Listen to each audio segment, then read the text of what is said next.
Like, They locked upstate, up a guy this you got a week. bankroll. You know, it's like you got a job. This is your paycheck.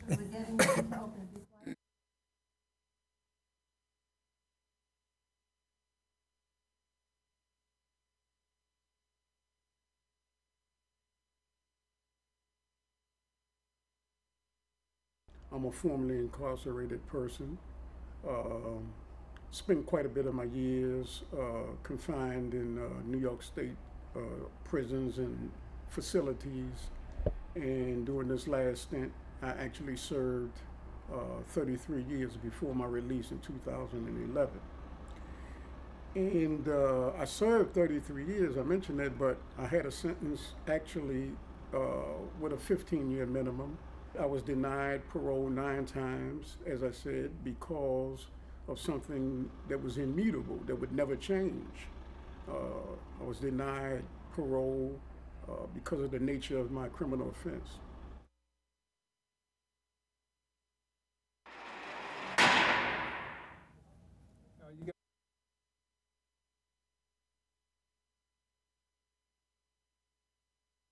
When I appeared before my first parole board in 1993, I had made major achievements during that 15-year period. I had actually obtained 4 college degrees, 2 of them master's degrees. I had been involved with creating rehabilitative programs behind the walls, most of which still exist today. Fareed's story is not unique. He is a victim of a system of mass incarceration in which 1 in every 35 people in the United States is in prison on probation or on parole. That is the highest rate in the world. Of course, some are more likely to go to prison than others. If you are a black male, for instance, there is a 1 in 3 chance you will be imprisoned at some point in your lifetime. The other important part of this story is something called indeterminate sentencing, those without a definite number of years in prison. You could get 3 to 5 years, 10 to 20 years, or, like Fareed, 15 years to life. For many of those people, getting out of prison before their maximum has proven to be a daunting task. So the notion of an indeterminate sentence was to assure that someone convicted of a crime would serve a specified period of time in prison for a felony crime, and that at the end of that period, he or she would become eligible for consideration of release. So who's going to handle whether or not a person gets release? We call it the parole board. The parole board is The nature of the crime. Welcome to the Gilchrist Experience. Today's guest, Jack Beck. Was it Community? The Correctional Association of New York. And of course, Victor Pate, Second Chance President at NAN, and my co-host, Graham Weatherspoon. Again, we're going into the prisons and find out the problems in the prisons.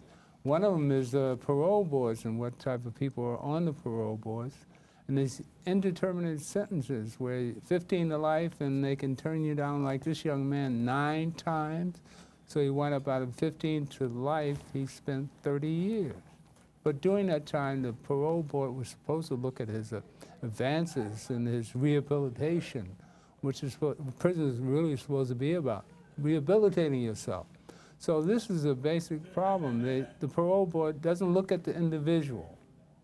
And you have the task of going into the prisons and questioning what the corrections facilities are doing to the prisoners. And they come to you with their complaints?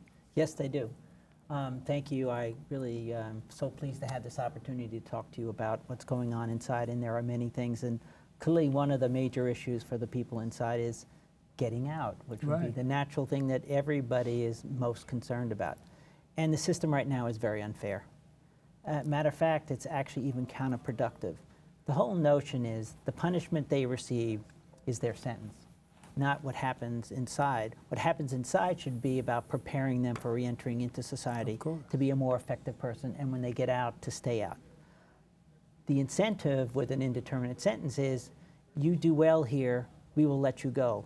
but the state is not living up to that bargain. Okay. And matter of fact, what they're really saying is that you do well and it doesn't matter. It's actually creating a disincentive for people to actually get engaged, do something, and trying to change their life around, because they're saying to you, no matter what you do, the nature of the crime, which will never change, is the only thing we're going to look at. And we find this very frustrating. The Correctional Association of New York is 170 plus years old, and we have authority from the legislature to go into the prisons, examine what's going on, report to the legislature and the public about what we observe, and then to try to advocate to improve things that are not working. Right, And the parole system is not working. It's not working. And what's the biggest problem? Well, there are many problems inside. Parole is one of them. I think I would start out, number one is the treatment by staff. There's been a number of items in the press about brutality and abuse of the incarcerated population that is really rampant in the state and is finally getting the public attention that it hasn't had for a long time. So they're glad to see you when you show up? Generally they are, because we are saying to them, what happens to you matters. Okay. And really what, in most times, what incarceration about is really you're invisible. You are a number, you're an entity, but you're not really a person. And we're trying to recognize their humanity and also have the public realize that the fundamental existence of the human being is the potential for change and growth. Correction should be about facilitating that change, not thwarting it. And right now, incarceration is thwarting the growth of these people to really have an impact on them so they can live better lives.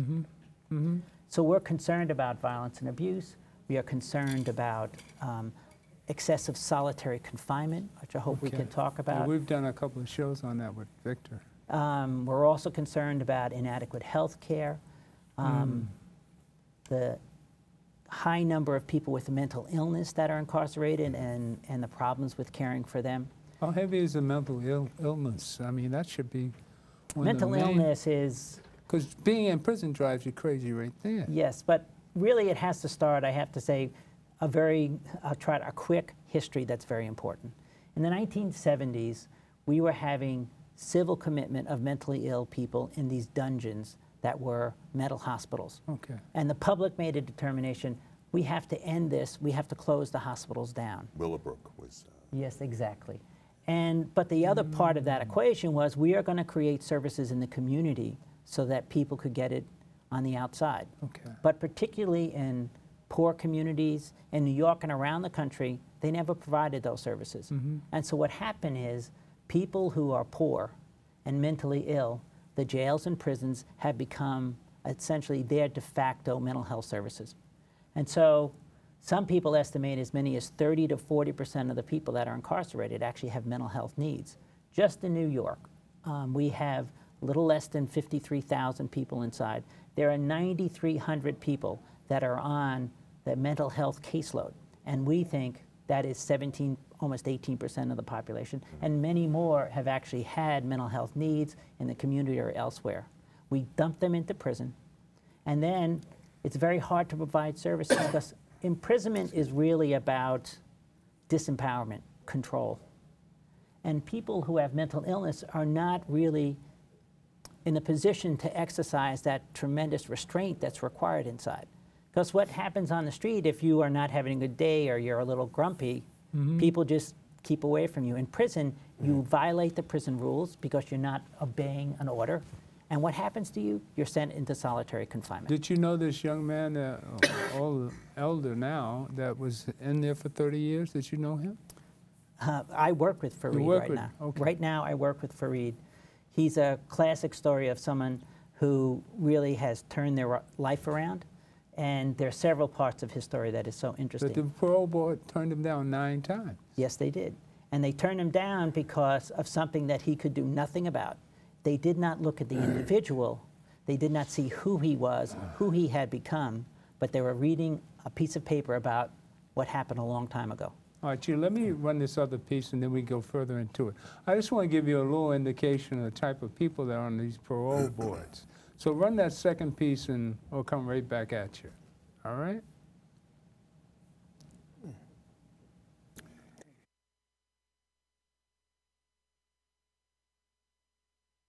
to maintain the system that we have, where the parole board just dismisses people because of what they originally did, then we create a system where people don't care if they change. There's no incentive to actually change their heart, change their mind, make plans to be positive members of their community, because it doesn't actually matter in the end, you know? I had no training. When I came on the board, I was told by a colleague how to file my expense account. And I sat in one day at Dannemora, and the next week I was on my own. But now you generally go to an office-type location and interview the inmate, for want of a better term, through video conferencing. With a video conferencing, it's like watching TV. It's passive. You know, you're looking back up, you know, like you watch a TV. Maybe if you're not doing the interview part of the thing, you might lose a little bit of attention. It's very passive, and it really doesn't get to what you're trying to determine: is that inmate or offender ready for community rehabilitation or reintegration? I see the statistics of release online every month. They've gone down. I think in May they were at a 29% release rate for the initial candidates. They were woefully lacking when I was there, and it was at 50% something when I was there. Ms. Treen's numbers are actually a little low. 20% of those appearing before the board for the first time are granted release, while only 15% of those reappearing are released. All in all, that's more than 10,000 denials every year. The Parole Reform Act passed in 1977 and implemented official guidelines for the Board of Parole to, quote, structure their use of discretion.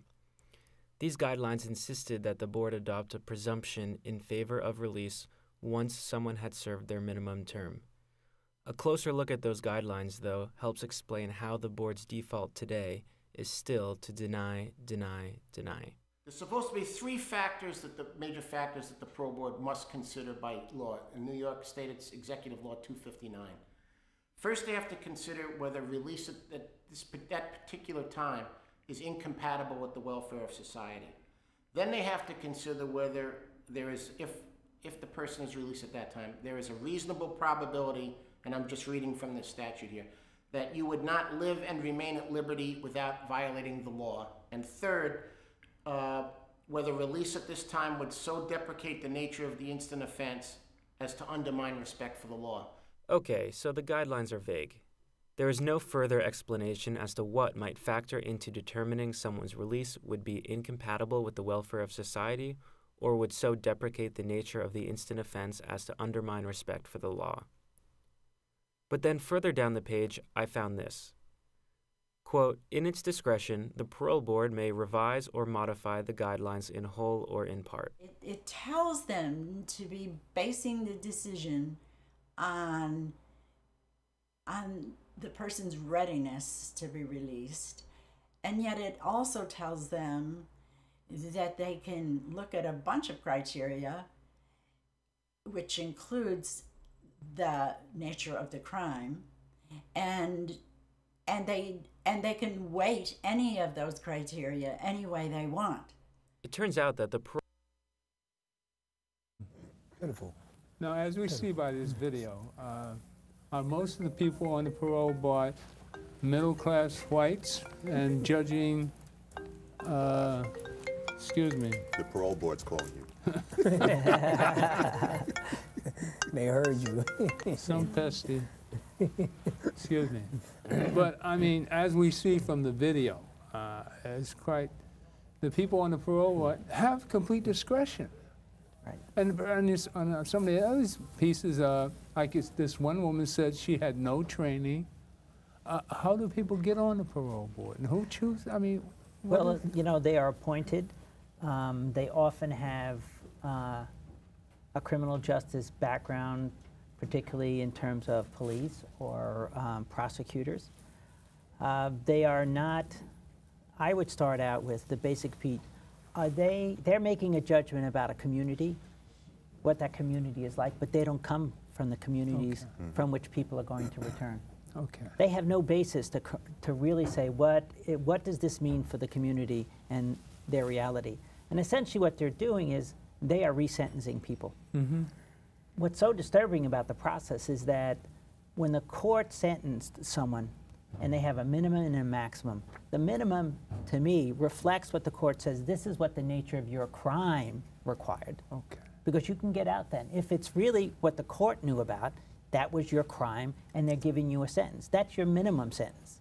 The maximum sentence is essentially the incentive to turn your life around and do something. The parole board seems to be taking the opposite. They look at it as... use this first guy. What was his name again? Fareed. Fareed. Use him as an example. Well, he's a perfect example. He went in, he admitted that he had very little education, his life was in disarray when he came in, and he decided to apply himself. He applied himself in education. Okay. He applied himself in caring about other people inside. I know Fareed quite well, and I know many of people that were with him, and they said, he mentored me. He helped me change my life around. Yet when he goes to the board, after 15 years. After 15 years, they said none of that mattered. None of it mattered. Instead, what we're going to do is we're going to keep you in because of something that he cannot change. And so it's without the nature of the crime. The nature of the crime. And so he spent an additional 15 years? Yeah, actually 17 years. And just to add to what Jack is saying, right? These people that they have on the parole board have no sense at all about people's, lives, where they actually came from, what they did before they got to get where they are, nor do they have any sense of what they have done since they've been there, other than these pieces of paper that they arbitrarily read, and in most cases, they don't even read the file. So you go before the parole board, and you got these people sitting before you, and you sit down there, and they ask you a few questions, and all along, they really never even paid attention to anything that's in your file that gives credence or credit to things that you have accomplished while you've been in there, or anything that you have done from the time that you came to improve yourself and the changes that you have made in yourself to prove that you are ready to return to society. So a lot of times, they're not even concerned about what you actually did, only because of the fact that they have a job, they sit there, they're supposed to render a decision, but they're not rendering a decision with any validity whatsoever. It's just a motion. It's just a procedure that they're going through. You know, case in point. Oh, God, I'm sorry. Yeah, case in point. When you speak about the 259I and they got these guidelines here, and then down at the bottom they say, okay, yeah, well, never mind what this says, but in the bottom you can change it whenever you feel it's necessary.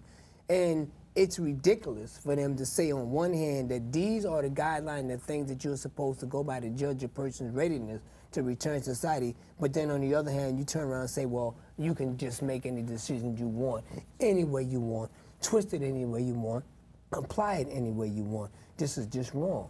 And this is one of the reasons why this parole system is broken and needs to be changed. There are things that need to be done. They need to change the makeup. They need to change the qualification of the people that are even allowed to be on this parole. And they need to be more caring people. How do you change it?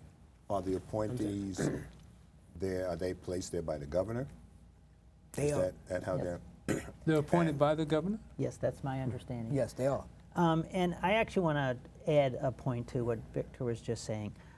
Recently, the department has instituted a program because actually this governor actually passed some additional regulations that suggested that you should be able to work yourself out and there should be some objective evaluation. And they started using something called the compass. It is an instrument to look at how dangerous you might be based upon a number of factors. Right. They started doing that maybe 2 or 3 years ago. And what we find repeatedly is people who show up with low risk on this objective instrument are still being denied parole. So when told this is what you should be doing, not that the law says they can do whatever they want, but clearly there are strong suggestions in the guidelines that they should be looking at risk assessment, they ignore it. And again, I can't say how much this impacts people's lives. They go in there, they have worked so hard, they put together all the evidence they can to say, I'm a different person. How much? And then it says it doesn't matter. Here's an open question. How much does racism play into this? I think racism defines our criminal justice system. Okay. When you have 50% of the people that are incarcerated African American, 25% that are Latino, only 20% that are white, and then you look at what the population is. The system is racially biased from the day the police pick you up to the day you get inside. Once you are inside, what we find is there's further manifestations of racism inside. One of the examples is 50% of the people African American, but if you go to solitary confinement, it's 60%. We find programs that are kind of the favored programs, and you'll see a much higher percentage of people that are white in those programs. And the porters and the menial jobs have a different racial breakdown. I go to a prison upstate New York where literally there is one black officer and there are thousands of African American men. How can you, and in that community is all white. So the only time that officer sees a black person, they're wearing green inside a prison. Wow. How could they have some sense of who these people are? Wow. Right. You know, Right. And what they see in the media. what you've laid out here, it's a very clear continuation of the illness of our society. Yes. In the penal code, I was addressing the Supreme Court justices a few years back, and I said, what is section 5.00 of the penal code? And only one judge knew. See, we can hold people to the letter of the law. Robbery is 160.00, second degree robbery accompanied by another first degree with a weapon. We know that. But section 5.00, which is the first statute of the New York State Penal Code, says that the penal code is not to be strictly construed, but to be used for the fair deportment of justice. Meaning you don't have to hold people to the letter of the law, but use it to administer justice.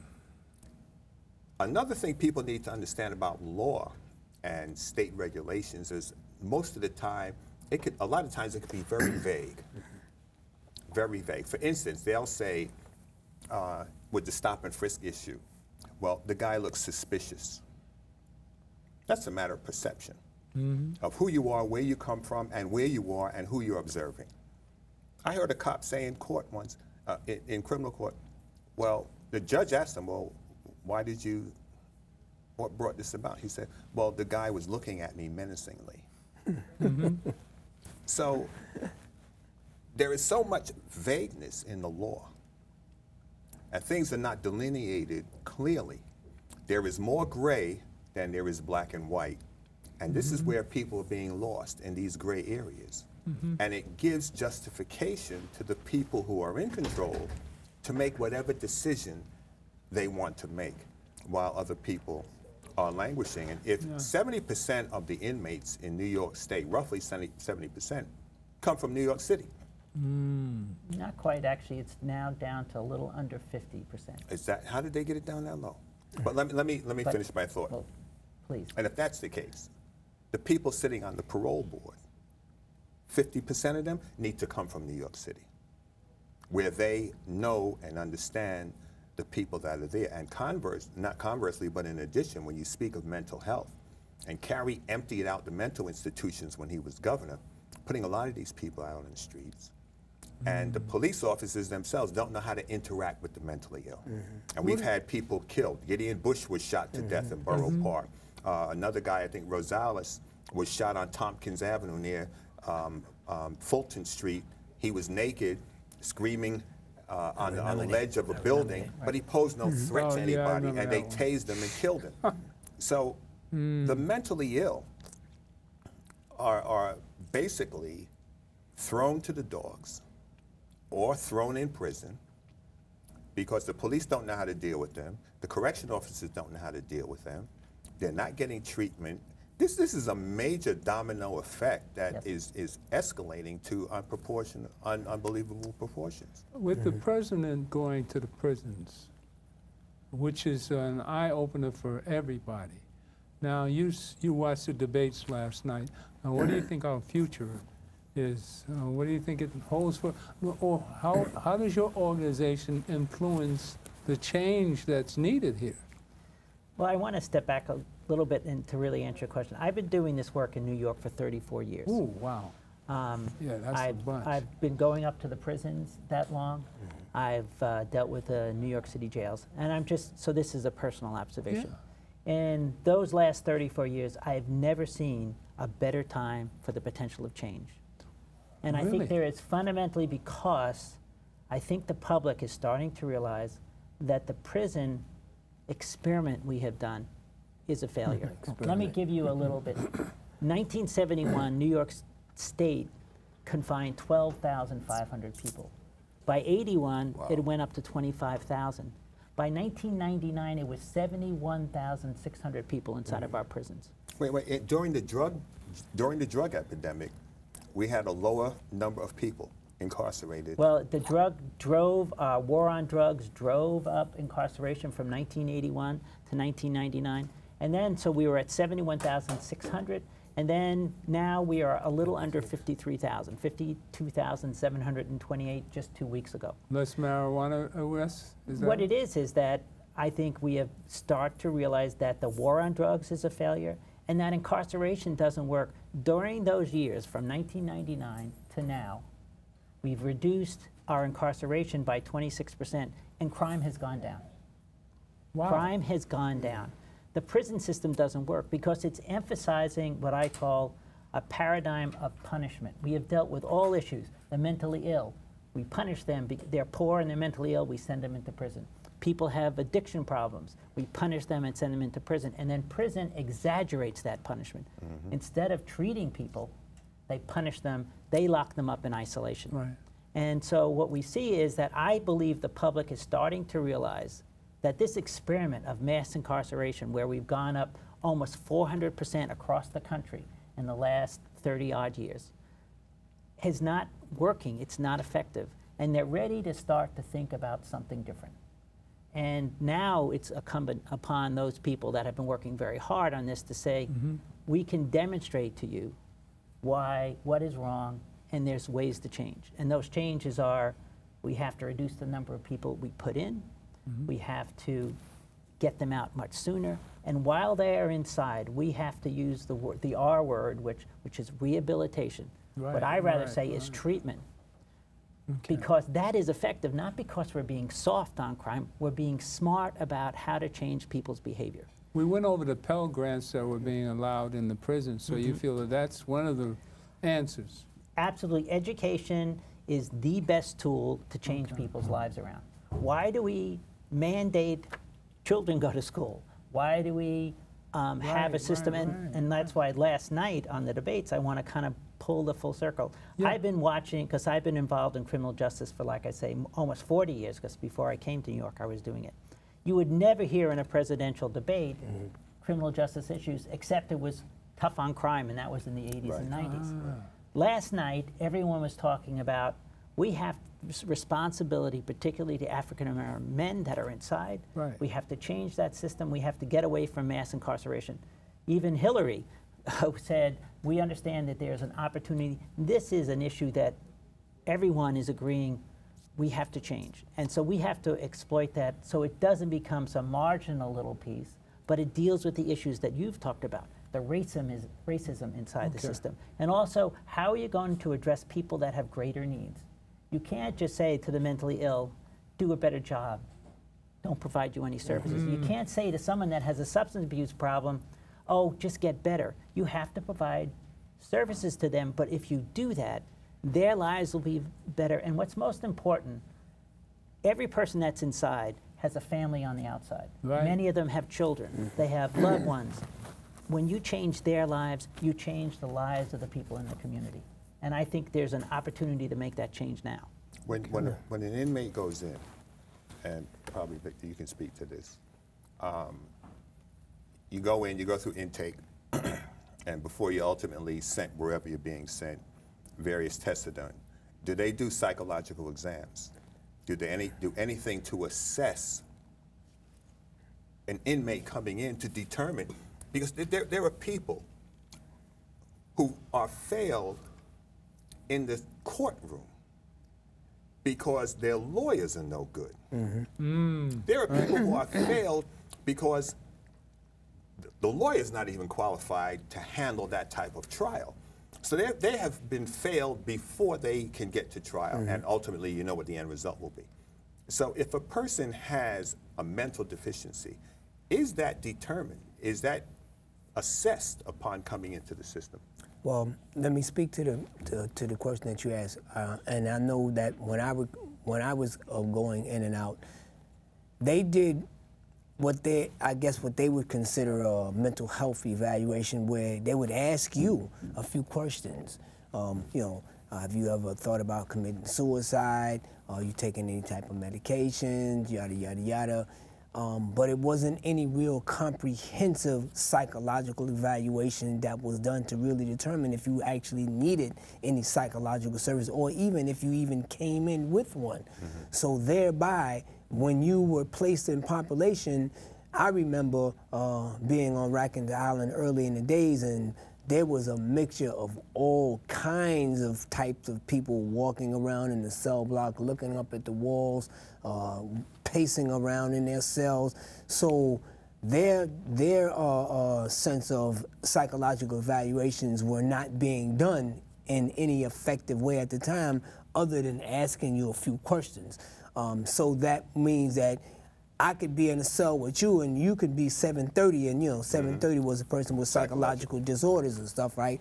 And I don't know I don't know you, you don't know me, but I see you walking around talking to yourself, and it was just a thing where everybody was lumped together, so there was no any real meaningful psychological evaluation done. Well, now they have gotten a little bit more better, that they do this at the point of intake when you're coming in, doing at the point of arrest at the precinct. You know what I'm saying? There's usually some psychological person, whatever their title is, to do the interview.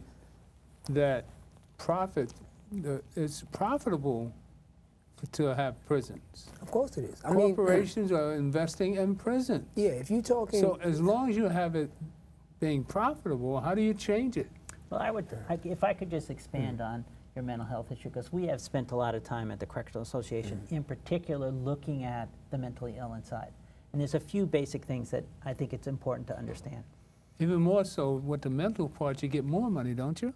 Not really. First of all, I think the money that's there, first of all, New York State doesn't have any prisons that are that are private. They do not do that. The important, the money New York here. Doesn't have any private prisons? No, they do not. Not in the state prison system. What you do have, though, is a very powerful union that is concerned about jobs. And any union, of course, is going to be concerned about their members and their jobs. And so when we did, and it's actually during Cuomo, we built all these prisons upstate. These are in communities where the industry is prisons. Right. I literally, at one of the more famous ones, is Clinton Correctional Facility. I was there in the mid-2000s, and I was meeting with a lot of the staff. And I asked them about, this sense of what is their community like and what is important to them. And they'd say, the best part of this job is that I'm working with people I know. And then one man raised his hand and he said, when I graduated from high school, 30% of my graduating class went to work in the prisons. We have created an industry that these communities are dependent upon. Fortunately, the current governor did say we shouldn't use prisons as a job growth and employment system. That was one of the best things he did in his State of the State a few years ago. But I want to get back to the mentally ill, because I think there's a couple of really important points that really shows how we're failing the system. We have all these people that are inside, whether it's 20%, whether it's 30%. We have, inside the New York State prisons, they have 9,300 on, this is the one area where OMH, the Office of Mental Health, are actually providing the mental health services. And there are only 1,200 residential mental health beds. That means places, even though it's still in prison, at least they are receiving more intense mental health services. The other 8,000 are out in general population, exactly what you talked about, where people talk about this. These people, we were at a prison, Collins, which is in Western New York. It's a medium security prison. Within 3 years, they decided we're going to raise its mental health status. Half of the population were on the OMH caseload. They didn't do massive training to staff. They didn't change programs. We just dump the people that have mental health needs, and we have them in general population where, by the way, they never run group programs. They might see a counselor once a month for 10 or 15 minutes. It's a tragedy. And then what happens, and this is the problem, we passed a law called the shoe exclusion law that says people with seriously mental illness cannot be placed in isolation because it's a tragedy, and I can talk about it. Yeah. However, I've been tracking this very carefully. All of a sudden, after that law is passed, people that are schizophrenic by their diagnosis dropped by almost 30 or 40%, and they were given other diagnoses that would not give them the right to get these services. So whenever you draw a line where we're going to provide services, all of a sudden we're going to change the game because there's no oversight. Because if they had that diagnosis, if they went into disciplinary confinement, they had to get transferred to this high-intense unit, which under the law mandated 4 hours every day of out-of-cell services. They don't do that. So now we have 4,100 people still in disciplinary confinement. More than 700 are on the OMH caseload. We're still using discipline inside as a dumping ground for the mentally ill. And I just want to tell one story to me that shows about the problem of prison and mental illness. In 2005, I was at Attica, one of the most infamous prisons. Wow. And they, because of litigation and other things, had created a unit inside of disciplinary confinement where people could be brought out and placed in a cage, 5 people in a cage, where they would see a therapist. Wait, in a cage? In a cage, That's like not a phone even... booth. And that's the therapist is there, and they're all in these 5 cages so that they Group said because of therapy. security staff wouldn't be there. And I met this man, and he had scars up and down all of his arms and on his face. And I talked to him, and he said, I have been in solitary confinement for 7 years. I've been to the psychiatric hospital while in prison 17 times, and finally now, in the last 2 months, they finally put me into this program. And I said, please, and he said, I cut myself, it's one of my problems. He was very tragic, but he said, at least now, maybe I can get some help. I lost track of him in all this. I was at one of these new residential mental health treatment units that's still for disciplinary inmates. I was there last year. We're interviewing all this. This man comes down and sits down with me. It is now 8 years later. They still have him in an isolated environment. They're still not really treating him. They're attempting to treat him. And he told me this story. And this is the whole thing about punishment. He is a person who hurts himself. And so he wears glasses. And just a few weeks before I was there, he took off his glasses and he broke off the one arm because there was a little metal piece. And he's sitting there and he's struggling. And he says, he goes to the CO, the correctional officer, and says, no, I'm not going to hurt myself. I'm going to turn this in. They turned around and gave him a disciplinary ticket for having a weapon when he was trying to help himself. And this is the model where punishment is always the way to respond rather than empathy, compassion, and treatment. To recognize that people are trying to change. And this was in the best unit that I know of. But they still, when you see you have a constant conflict between health people, healthcare individuals and mental health that are trying to empower the individual to take control of their lives, and a correctional system that only has one tool. We're going to punish you, we're going to control you by punishment. And so, to me, that was a tragic story. This person is now almost 15 years in CHU. He is eventually going to get out. And in what condition? And in what condition? And how is he going to be able to... If he's a threat to himself, then he's a threat to the community. He's not eligible for parole. Yeah. And Where do you see the hope coming from? The hope is that, and actually I'm going to make even a broader piece.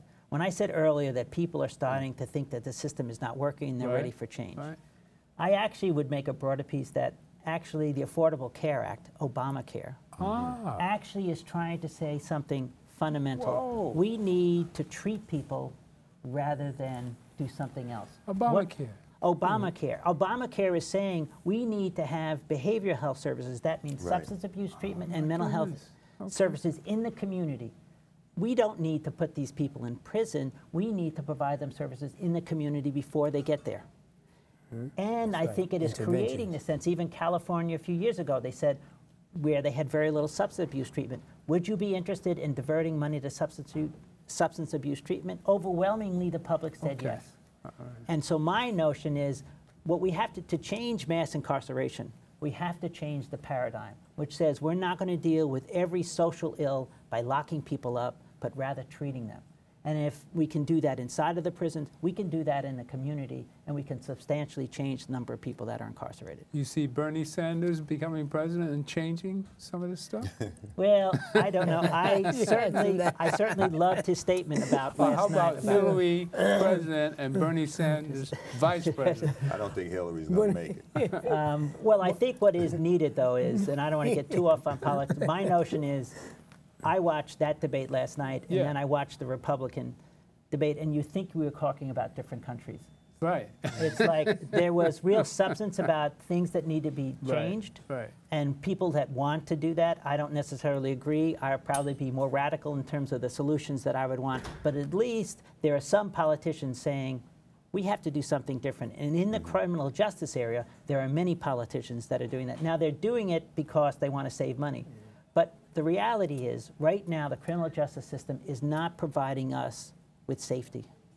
It doesn't work. When you don't treat people inside, make them better citizens, and give them the tools so they can survive, they come out and they go back to prison. And all the community and families are hurt by that. If you want real safety, you have to deal with the people that are inside and give them the tools so that they can have a productive life, and we all benefit from that. Okay. I want to play this last piece, and then we'll come back, and I'd like to hear from you. How would you change if you were governor? Okay. All right? Jack All for right, let's governor. play this last piece, and we'll get a little taste of what happens to some of these prisons and when the parole board reacts contrary to what they really deserve. Let's play the last piece. It becomes a situation where the person making the decision is saying, on some level, maybe not even consciously, but on some level, well, that's bad. That person is bad. That person doesn't deserve a second chance because of the stigma. There is a stigma that says, that categorizes people, that says once a criminal, always a criminal. Once you've offended, you'll always offend. So that it feeds that, it feeds the decision of parole decisions. And what it also does is it makes it okay to keep denying people. Because if society says that population is generally undeserving, who cares? Who cares? They don't look at the good things that you accomplish as well. You're a felon. So even when you're in there, you're still labeled as a felon, you dangerous, you manipulative, you everything that's evil and bad. So it's very scary. The women who were inmates, men always felt, male commissioners, that they were being manipulated. That if somebody looked too together, it was feminine wiles. That if somebody looked frazzled, she was going to go out there and pick the wrong guy to lead her around, and she was not a good risk. There was always some way. I remember sitting on a board once working with somebody, and he said to me afterward, "Did you notice her lipstick and her nail polish were the same color?" Wow, wow. Well, he denied her for reasons that he went into to say what that spoke to him about. I look at it as having a society that generally doesn't think about these issues, that has no direct tie to these issues, so that they need to be informed. They need to hear the stories of people who are, at the end of the day, human beings. The costs of keeping people incarcerated for much longer than they need to be in prison. There is the economic cost, no question. You talk about someone who deserves to go home. If they're under 50, in New York State, it's going to cost another $60,000. If they're over 50, it's going to cost like $128,000. So so there's that cost. But the cost to society is even greater. The cost to each and every one of us. When you talk about denying parole to people who have shown that they have earned that opportunity, you're not talking just about the individual. You're talking about someone who is a mother or a father, who is a potential taxpayer, who is a potential leader, someone who could make a difference. It's my motivation. So this is what keeps me, you know, doing what I'm doing. Because someone got to teach them. As time, Brandon as well, Oneida. So that's my basic format. We need fathers out here. I don't know, he's showing me his boo-boo. He got poked up by the doctor. So you know, they gonna come to daddy, like, daddy, he hit me with one. He hit me in this, and that's the pleasure right there. You know, so another thing is, it's a lot of black fathers out there, and I'm gonna speak to y'all, because we go through a lot. Keep on going through what you're going through. It's right here. Because the future will be bright. Don't give up and don't leave. And so I played that piece, so we played that once before. We're always forgetting about the families that are behind and how many black fathers are up in prison. We all call it planned genocide, really, because this is directed to stop and frisk, or just through this war on drugs, through so many young black men in prison. And you're telling us that there's some hope now.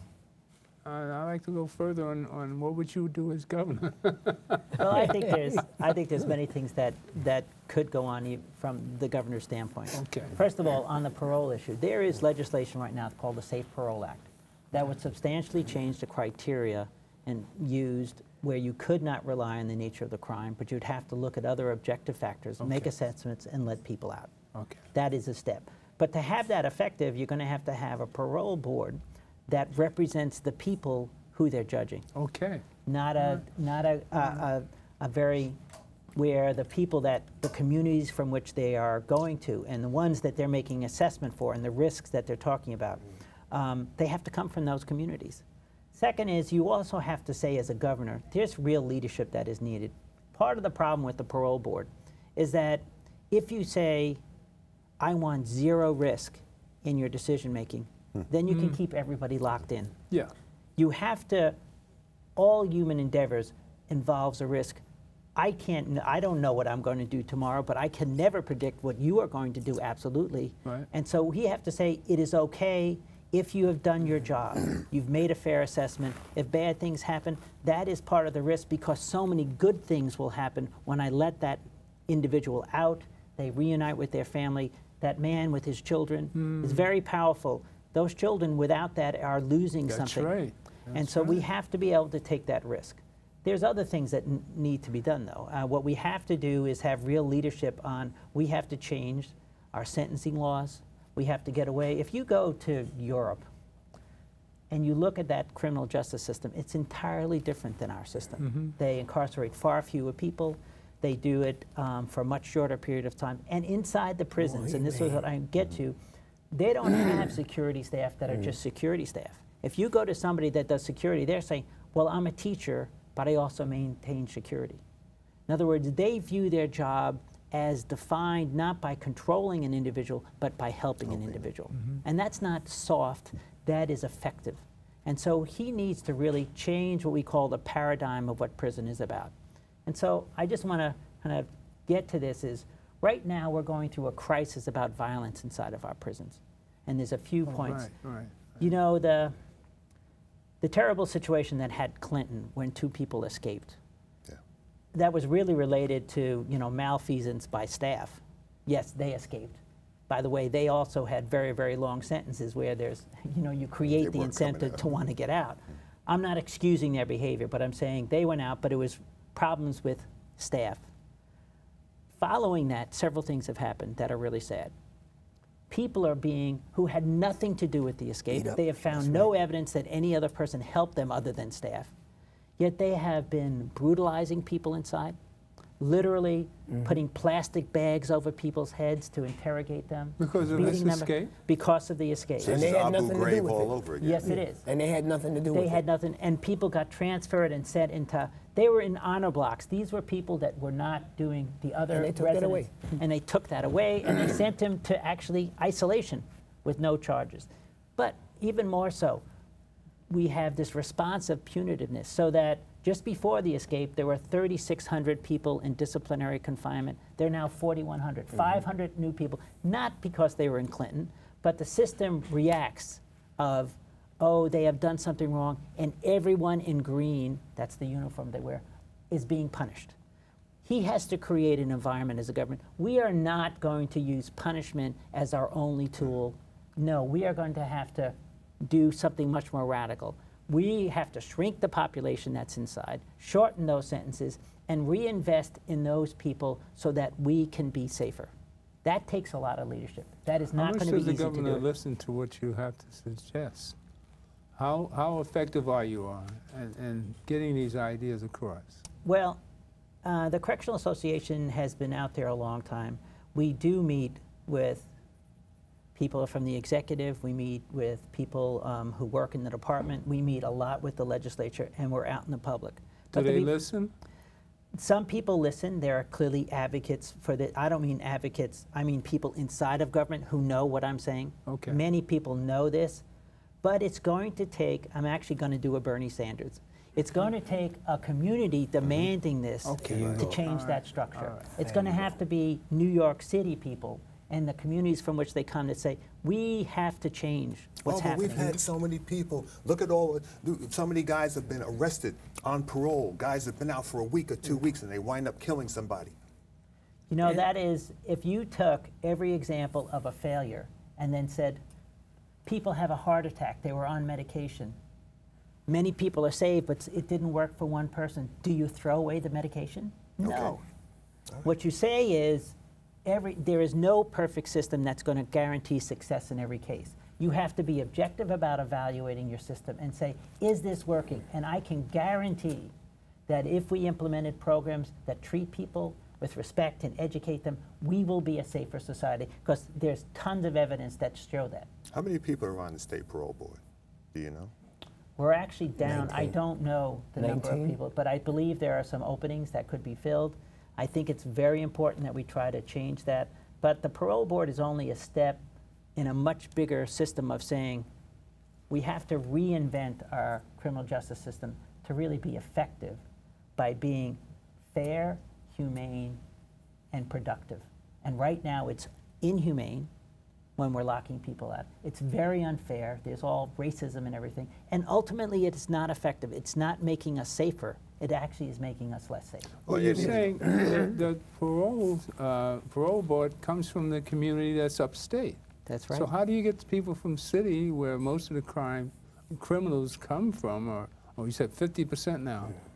Well, how do you get the community down here to be associated with the parole boards upstate? Well, there are many, actually, coalitions around the state that are really trying to address this issue. We're part of several of them. There's a coalition campaign for alternatives to isolated confinement that's looking at that. There's another one, a coalition we're calling Beyond Attica, which what we're trying to say is Attica is a prison that has been an utter failure, where there's brutality and violence. Okay. We think it should be closed, and actually we've heard people inside the system that thinks it should be closed, but we have to go beyond Attica to change this punishment paradigm. You've been trying to do that since '71, right? Yeah, and well, they so haven't now, had a real coalition that was really addressing Attica per se, but I think now, as my colleague Jack pointed out, that the climate is right. We do really need the people. There needs to be public education. People need to pay attention to what's going on, and they need to really become a part of these campaigns that are pushing for these changes in the criminal justice system, especially with the parole board, because the parole board is a gateway to people having access to other services, as Jack pointed out, especially with education. But more importantly is that there are, Jack and I both are a member of, I think, more than several campaigns that are part of criminal justice reform. And there are some really, really good things going on with these campaigns, and we're gaining some ground on a lot of things. But we need the community to be educated. We need people to become involved. We need people to become concerned about what's going on in prison with the prisoners, their loved ones, things of that nature there. And once people start becoming aware and start raising their voices and start telling our legislators that we ain't going to stand for this no more, and we're going to stop paying your salary because we're not going to let you go back to office the next election.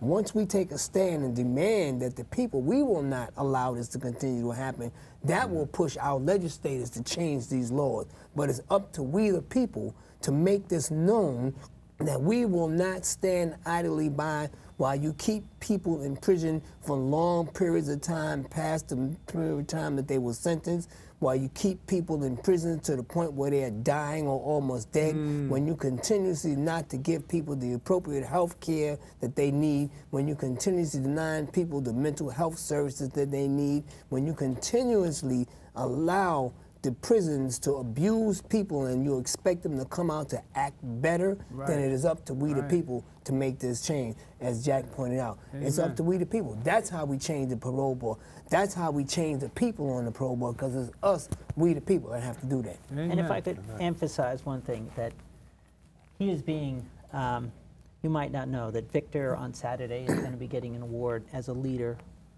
in the criminal justice field. Okay. And what we really have to do is, there are many victors out there that I have met who are formerly incarcerated, who can really lead this change. We have to convince the public that these people that they see as other are really us. Amen. And that the way you do that is make sure they are given leadership positions. At the Correctional Association, we're definitely trying to do that, expand that, and we need this leadership to be from the people that are most directly affected, the people that are inside, the family members, the women that are going upstate to these men's prisons for 20 years, keeping contact with their family members, going through all-night bus trips to be disrespected in the visiting room. We need them to come forward and say, I demand a change. I'm a person, I deserve respect and from you and fairness. And so we want to have this leadership from people like Victor. All right. Yeah, gentlemen, it's been a pleasure. As usual, Victor brings this attention, this intention. Jack for governor. And really, thank you for coming today, Jack. It was a pleasure. We're running out of time. But we must do this again, and I'd like to really see who you're going to bring back with you. And I was going to, it's great to see you have hope after 34 years, to see a change here. Because we see the problem, and it's all around us. And we really, truly have to be our brother's keeper. And Victor, again, I compliment you on your steadfast heaviness and keeping us sane through all this madness. Thank you. Again, thank you for coming to the Gilchrist Experience. And the God in me loves the God in you. And remember, we have to stay sane and be your brother's keeper. God be with you. Amen. Thank you. Good segment. All right.